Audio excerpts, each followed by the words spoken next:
12월 10일 목요일 아침입니다. 오늘도 우리에게 주어진 말씀을 함께 묵상하고 살펴보면서 말씀으로 힘을 얻는 복된 하루 되시기를 바랍니다. 이 시간 우리에게 주신 하나님의 말씀은 다니엘서 11장 20절에서 35절까지의 말씀입니다. 그 왕위를 이을 자가 압제자를 그 나라의 아름다운 곳으로 두루 다니게 할 것이나 그는 분노함이나 싸움이 없이 몇 날이 못되어 망할 것이요. 또 그의 왕위를 이을 자는 한 비천한 사람이라 나라의 영광을 그에게 주지 아니할 것이나 그가 평안한 때를 타서 속임수로 그 나라를 얻을 것이며 넘치는 물 같은 군대가 그에게 넘침으로 말미암아 패할 것이요. 동맹한 왕도 그렇게 될 것이며 그와 약조한 후에 그는 거짓을 행하여 올라올 것이요. 소수의 백성을 가지고 세력을 얻을 것이며 그가 평안한 때에 그 지방의 가장 기름진 곳에 들어와서 그의 조상들과 조상들의 조상이 행하지 못하던 것을 행할 것이요. 그는 노력하고 탈취한 재물을 무리에게 흩어주며 계략을 세워 얼마 동안 산성들을 칠 것인데 때가 이르기까지 그리하리라. 그가 그의 힘을 떨치며 용기를 다하여 큰 군대를 거느리고 남방왕을 칠 것이요. 남방왕도 힘이 크고 강한 군대를 거느리고 맞아 싸울 것이나 능히 당하지 못하리니 이는 그들이 계략을 세워 그를 침이니라. 그의 음식을 먹는 자들이 그를 멸하리니 그의 군대가 흩어질 것이요 많은 사람이 엎드려져 죽으리라. 이 두 왕이 마음에 서로 해하고자 하여 한 밥상에 앉았을 때에 거짓말을 할 것이라. 일이 형통하지 못하리니 이는 아직 때가 이르지 아니하였으므로 그 일이 이루어지지 아니할 것임이니라. 북방왕은 많은 재물을 가지고 본국으로 돌아가리니 그는 마음으로 거룩한 언약을 거스르며 자기 마음대로 행하고 본토로 돌아갈 것이며 작정한 기한에 그가 다시 나와서 남방에 이를 것이나 이번이 그 전번만 못하리니 이는 기띔의 배들이 이르러 그를 칠 것임이라. 그가 낙심하고 돌아가면서 맺은 거룩한 언약에 분노하였고 자기 땅에 돌아가서는 맺은 거룩한 언약을 배반하는 자들을 살필 것이며 군대는 그의 편에 서서 성소 곧 견고한 곳을 더럽히며 매일 드리는 제사를 폐하며 멸망하게 하는 가증한 것을 세울 것이며 그가 또 언약을 배반하고 악행하는 자를 속임수로 타락시킬 것이나 오직 자기의 하나님을 아는 백성은 강하여 용맹을 떨치리라. 백성 중에 지혜로운 자들이 많은 사람을 가르칠 것이나 그들이 칼날과 불꽃과 사로잡힘과 약탈을 당하여 여러 날 동안 몰락하리라. 그들이 몰락할 때에 도움을 조금 얻을 것이나 많은 사람들이 속임수로 그들과 결합할 것이며 또 그들 중 지혜로운 자 몇 사람이 몰락하여 무리 중에서 연단을 받아 정결하게 되며 희게 되어 마지막 때까지 이르게 하리니 이는 아직 정한 기한이 남았습니다. 할렐루야. 주님의 은혜와 평강이 여러분과 함께 하시기를 바랍니다. 다니엘서 11장에 기록되어 있는 이스라엘을 가운데 두고 북방왕과 남방왕이 주고받는 긴 전쟁의 이야기는 다니엘이 21일 동안이나 금식하였을 때에 주어졌던 환상과 예언의 말씀입니다. 다니엘은 10장에서는 큰 전쟁의 환상을 보았고 11장에서는 이스라엘 땅을 중심으로 남쪽과 북쪽 왕들이 전쟁을 벌일 것을 알았습니다. 다니엘은 이런 상황이 두렵기만 합니다. 70년 포로에서 겨우 귀환하여 살 고향이 또 전쟁의 소용돌이 속에 휘말린다는 거죠. 가브리엘 천사가 큰 은총을 받은 사람아 두려워 말라 평안하라 강건하라 강건하라 그렇게 말했지만 받아들이기가 쉽지 않습니다. 11장을 역사적으로 보면 헬라의 알렉산더 대왕이 죽고 형성되는 4개의 왕국들 중에 특별히 북쪽의 셀류크스 왕조, 지금의 시리아 지역과 남쪽의 프톨레미 왕조, 지금의 이집트 사이에 있는 갈등과 대립을 예언하고 있습니다. 바로 20절에 나오는 그 왕위를 이을 자는 북방의 셀류크스 왕조, 안티오쿠스 3세로 알려져 있고 그 뒤를 잇는 한 비천한 사람은 21절에 한 비천한 사람은 그 유명한 안티오쿠스 4세를 가리킵니다. 한번 읽어보실까요? 21절 또 그의 왕위를 이을 자는 한 비천한 사람이라 나라의 영광을 그에게 주지 아니할 것이나 그가 평안한 때를 타서 속임수로 그 나라를 얻을 것이며. 안티오쿠스 4세는 보통 안티오쿠스 에피파네스라고 부르는데 BC 175년에서 164년까지 나라를 다스렸습니다. 그리고 본문에 안티오쿠스 4세를 가리키는 비천한 사람이란 말은 원래 왕이 될 사람이 아닌데 속여서 조카를 누르고 비열하게 왕이 되었다는 뜻입니다. 그는 왕이 된 후에 두 차례에 걸쳐서 남쪽의 프톨레미 왕조를 공격하게 됩니다. 그 이야기가 22절부터 전개가 됩니다. 첫 번째 공격에서는 성공하지만 두 번째 공격에서는 기띔의 배들, 즉 로마의 함대 때문에 실패하고 마는데 승리를 거두지 못하자 돌아오는 길에 이 실패에 대한 분풀이를 이스라엘에 퍼부었습니다.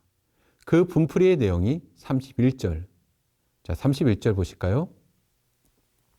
군대는 그의 편에 서서 성소 곧 견고한 곳을 더럽히며 매일 드리는 제사를 폐하며 멸망하게 하는 가증한 것을 세울 것이며 그는 예루살렘을 약탈하고 성전의 제단을 치우고 그 자리에 제우스 신전을 세웠고 또 돼지를 제물로 드렸습니다. 그는 제사에 드린 돼지고기를 먹지 않는 유대인들을 잡아 죽였습니다. 또한 할례를 한 아이들을 찾아 죽이고 그 시체를 어머니의 목에 걸어 놓게 했다고 합니다. 요세푸스에 의하면 그 박해 기간에 4만 명의 이스라엘 사람들이 처형당해 죽었습니다. 안티오쿠스 4세는 스스로를 에피파네스라고 불렀는데 신의 현년, 즉 자기가 신이라는 뜻이죠. 그런데 유대인들은 그를 에피파네스가 아니라 에피마네스라고 부르면서 저항을 하는데 이 에피마네스라는 말이 재미있게도 미친놈이라는 뜻입니다. 이렇듯 이스라엘은 강대국들 틈바구니에서 북방의 왕조와 남방의 왕조 사이에 지난한 긴 전쟁의 소용돌이의 그 한복판에서 힘든 시기를 보내게 됩니다. 이때 구별되는 사람들이 있었는데 바로 자기의 하나님을 아는 백성들이었습니다.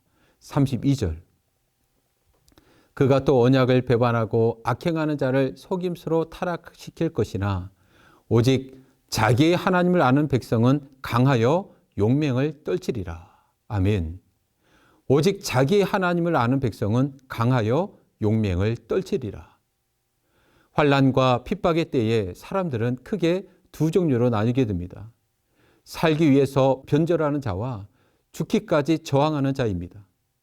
평상시에 하나님의 언약에 신실하지 못한 사람들은 쉽게 힘을 가진 자들에게 빌부터 살려고 애를 씁니다. 그 중에 야손이라는 사람은 안티오쿠스 4세에게 뇌물을 주고 대제사장이 됩니다. 이후에 야손은 3년간 대제사장으로 있었는데 그 동생 메네라우스가 야손보다 은 300달란트를 더 바치면서 대제사장직을 차지합니다. 그는 자기 백성의 살육을 방조하고 심지어 안티오쿠스 4세가 지성소에 들어가 약탈을 자행할 때 그를 인도하기까지 합니다. 반면 자기의 하나님을 아는 백성은 환난과 핍박의 때에 분연이 일어납니다. 주전 164년 12월 안티오쿠스 4세에 대항하여 저항을 승리로 이끈 것이 유다 마카비였습니다. 그들은 성전을 탈환하고 다시 성전의 불을 밝혔지요. 이스라엘 사람들은 이날을 하누카, 즉 수전절로 기념하고 있습니다. 그들은 하나님을 아는 백성이었기에 세상 권력을 두려워하지 않고 강하여 용맹을 떨친 것입니다. 하나님을 자기 하나님으로 알았던 사드락과 메삭과 아벳느고는 제국이 강요하는 금신상에 절하지 않았습니다. 하나님을 자기 하나님으로 알았던 다니엘은 타협하지 않고 기도하다가 사자굴에 던져졌습니다. 이렇듯 세상의 제국, 세상의 나라는 주님이 다시 오시기 전까지 사라지지 않습니다. 세상에서 힘을 가진 그들은 그들의 통치를 확장하면서 필연적으로 신앙의 타협이나 변절을 요구하죠. 여기에 우리들의 딜레마가 있습니다. 우리는 누구를 아는 자가 되어야 하는가라는 질문이에요. 세상에 힘을 가진 제국의 왕을 아는 그런 백성으로 살아갈 것인가? 아니면 자기의 하나님을 아는 백성으로 살아갈 것인가 하는 딜레마죠. 39절에서 말씀하고 있는 것처럼 세상의 왕은 그를 안다 하는 자에게 영광을 더하여 준다는 특성이 있습니다. 여기서 안다라는 히브리어 동사는 나카르라고 해서 외모로보다 숭배하다라는 뜻이 있어요. 세상의 왕을 따르는 사람들은 그들이 가진 세력, 그들이 가진 그 외양의 마음을 빼앗겨서 그들을 숭배하고 따르게 되는 것입니다. 그렇습니다.